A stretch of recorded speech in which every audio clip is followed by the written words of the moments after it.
मुंबईमध्ये शरद पवारांच्या राष्ट्रवादीची 7 उमेदवारांची पहिली यादी जाहीर। सानिया शाह, गणेश शिंदे, अजित राव राणे, आरिफ सय्यद यांच्यासह मंजू जयस्वाल, रुई खानोलकर आणि संजय कांबळी यांना देखील तिकीट।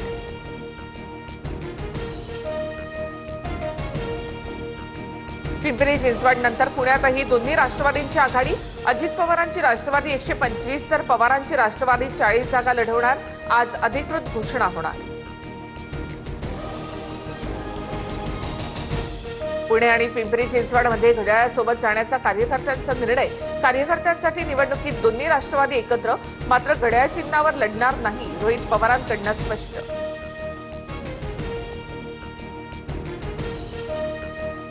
पिंपरी चिंचवडमध्ये भाजप शिवसेनेला 14 जागा तर आरपीआयला 3 ते 5 जागा देण्याच्या तयारीत, मात्र शिंदेंची शिवसेना काही जागांवर ठाम असल्याची माहिती।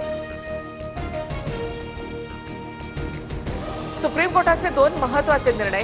आरावली पर्वतरांगेसंदर्भातील नव्या व्याख्येच्या निर्णयाला स्थगिती, तर उन्नाव बलात्कार प्रकरणातील कुलदीप सेंगरच्या जामिनाला सुद्धा स्थगिती। दिल्ली हायकोर्टाच्या निर्णयाला सुप्रीम कोर्टाकडून स्थगिती।